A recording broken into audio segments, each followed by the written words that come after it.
सांस की नाली में, फेफड़ों में बलगम जो है वो जम जाता है जी। अब रोगी को खांसी भी भयंकर होती है और सांस लेने में भी तकलीफ होती है। अब डॉक्टर तो इसमें हीलर दे देते हैं सूंघने के लिए जी। इससे मुंह में रख के सांस लेते रहो, परंतु स्वास्थ्य विचार कोई भी टेम्परेरी इलाज नहीं करता, परमानेंट इलाज करता है। जी। जैसे टीबी के मरीज का हाल होता है, यही दमे के मरीज का हाल होता है।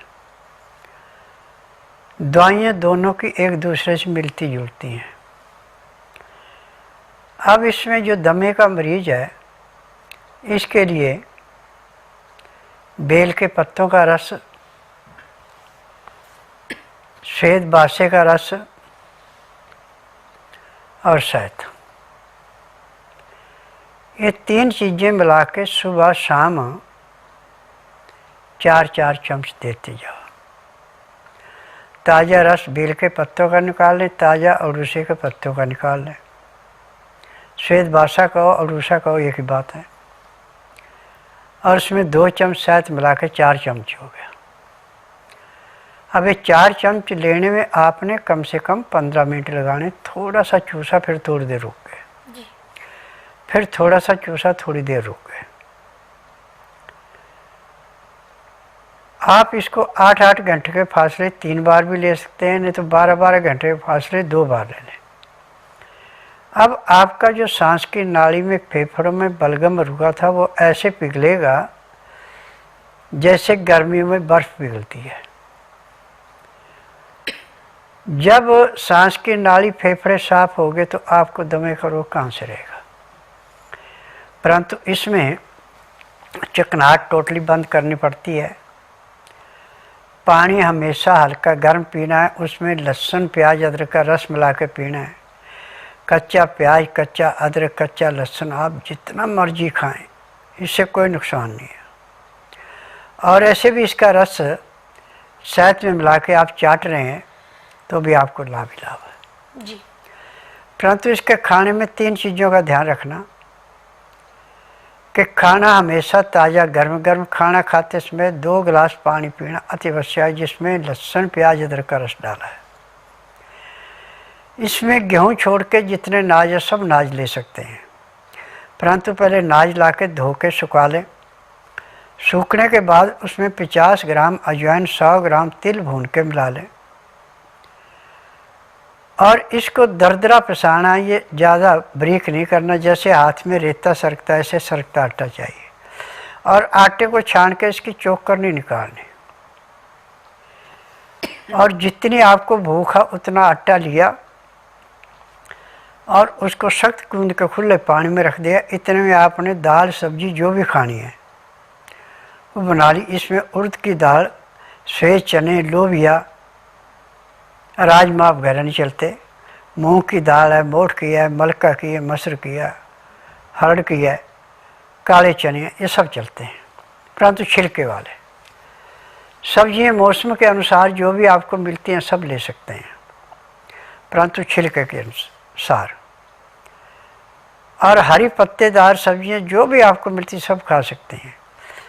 और इनको हमेशा मिट्टी के बर्तन में पकाएंगे तो लाभ ज़्यादा होगा। या पीतल का कलईदार या तांबे का कलईदार या स्टील के बर्तन में बना लें, ढक्कन देके इसकी भाप ना निकलनी पाए ज़्यादा। और पकते समय हल्दी, सिंधा या काला नमक डालना, आयोडीन नहीं डालना, और काली मिर्च, ये ज़रूरी है। अब मसाले के खाने की इच्छा है तो उसमें सौंठ, दालचीनी, जीरा, सौंफ, बड़ी इलायची, बस इतनी चीज़ें काफ़ी हैं। इनको पीस के पाउडर बना के कांच की शीशी में रखना, प्लास्टिक में नहीं रखना। जब खाने लगे तो चुटकी भर ऐसे डालना, छौंक नहीं लगाना कभी दाल सब्जी को, रोटी चुपड़नी नहीं। और जब आपकी दाल सब्जी तैयार हो जाए नीचे उतार लें। पानी गर्म करके 2 गिलास शीशे के ढक के रख लें अब लहसुन प्याज अदरक छील लें और रोटी अपनी जो आटा आपने सख्त गूंद के पानी में रखा उसको निकालें। जब रोटी आपकी पूरी पक जाए तो थाली में डाल दें और इसमें जो आपकी दाल सब्जी है जो भी बनाई है वो इस रोटी के ऊपर डाल दें। 10 मिनट तक इसको रहने दें। इतने में लहसुन प्याज अदरक को बारीक पीस करके कपड़े में डाल कर उसका रस निकाल लें। इस रस को एक एक चम्मच दोनों गिलासों में पानी में डाल दें। उसके बाद जो कचरा बचा है वो अपनी दाल सब्जी जो बनाई उसमें मिला के खाएँ। अब इसका तरीका है कि इसको अच्छी तरह मसलें रोटी को। पहले सूप जैसी पीने को हो जाए तो बहुत ही बढ़िया, नहीं तो गराइयाँ में खा सकते हैं। 2-4 गराई खाना खाया, फिर 2 घुट पानी पिया। 2-4 गरारी खाना खाया, 2 घुट पानी पिया। पानी पीने में, खाना खाने में आप पूरा 1 घंटा लगा दें। उसके बाद 5 मिनट के लिए वज्रासन बैठ जाएं। फिर वज्रासन से उठ के कम आधा घंटा थोड़ी आप सैर करें और फिर आधे घंटे के लिए आप सब आसन लेट जाएं। फिर 5 मिनट के लिए बाईं साइड करवट लें, 3 मिनट के लिए दाईं साइड करवट लें।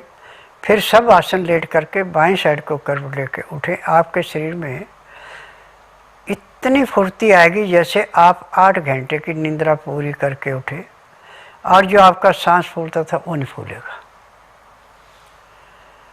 अब इसके बाद यदि आपकी काम करने की इच्छा है या काम कर रहे हैं तो उस काम को आप कर सकते हैं, परंतु सिलन वाली जगह पे जहाँ नमी है वहाँ पे आपने काम नहीं करना। खुश्क जगह हो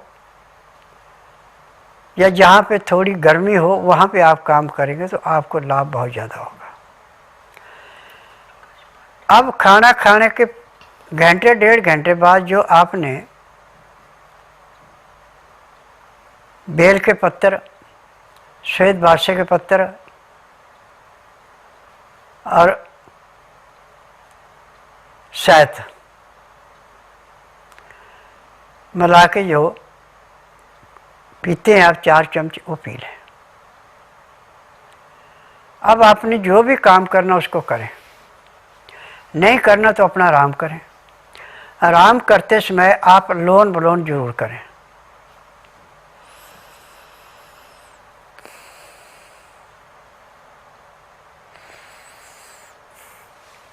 जितना ज़्यादा से ज़्यादा करेंगे उतना ही आपका सांस का रोग ठीक होगा, आपका दमा ठीक होगा। लोन बलोन करने से फेफड़ों की सिकाई होती है। जो हम बाएं नथने से सांस लेते हो दाएं फेफड़े में जाता है, जो दाएं से लेते हो बाएं फेफड़े में जाता है।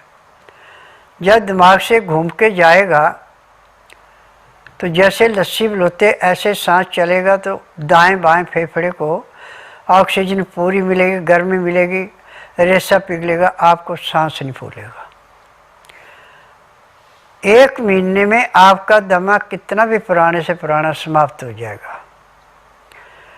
दिन का खाना आप 12 बजे से पहले पहले खा लें। रात्रि का खाना दिन अस्त होने से घंटा 1.5 घंटा पहले खा लें। तरीका वही है खाने का जो सुबह का था, परंतु रात को वज्रासन से उठ के कम आपने आधा से पौना घंटा सैर करनी। उसके बाद आपने लेटना है, फिर आराम करना है। चाहे धार्मिक सीरियल देखें, चाहे धार्मिक किताबें पढ़ें, चाहे परिवार में आड़ पड़ोस में बातचीत करें, चाहे रिश्तेदार में करें, आपकी इच्छा है। रात ठीक 9 बजे सो जाएं। सुबह 4 बजे आपके पेट में ऐसे गड़गड़ाहट होगी जैसे आसमान में बादल गरज रहे हैं, तो आप एकदम उठ जाएं, आपका प्रेशर बन गया। आप जैसे बैठेंगे तो एक ही प्रेशर में पूरा पेट साफ हो जाएगा, बाथरूम बाद में आएगा। फिर उसके बाद फ्रेश होके दातन कूड़ा करके आधा घंटा कपालभाति, 15 मिनट भस्त्रिका, 8-10 बार अग्निसार, 15-20 बार उज्जयी, 25-30 बार ब्रह्मणी, 5 मिनट कुंभक, 1 घंटा लोन बलोन, ये लाजमी करना है। अब आपका दमा ऐसे समाप्त होगा जैसे जलती अग्नि में पानी डाल के अग्नि शांत होती है। परंतु एक दिन का काम नहीं है ये आपको जब तक आपने जीना है तब तक ये काम करना है, डेली का है। अब आपको डॉक्टरों के पास, हकीमों के पास जाने की ज़रूरत नहीं है, आपको रोग होगा ही कोई ना। क्योंकि यदि आपका लीवर पूरा पचा रहा है, पैंक्री इंसुलिन बना रही, पित्ते में तेजाब बराबर है, खाया पिया अच्छा पच गया, गुर्दे साफ कर रहे हैं, तिल्ली को शुद्ध खून मिल रहा है और दिल को ऑक्सीजन पूरी मिल रही, रोग कहाँ से आएगा? जी। लहसुन प्याज अदरक कच्चे का रस जब आप खाने के साथ सुबह शाम दोनों टाइम ले रहे हैं, तो जो आप सांस छोड़ेंगे उसमें जहाँ तक आपका सांस का प्रभाव गया वहाँ तक के वायुमंडल के कीटाणु नष्ट हो गए, आपको शुद्ध ऑक्सीजन आई, रोग कहाँ से आएगा? रोग तो तब आता है जब हमारा जीभ का स्वाद देखा जाता है। लहसुन प्याज से परहेज करते हैं, कहते इससे बदबू आती है। लहसुन प्याज की बदबू ही अमृत है।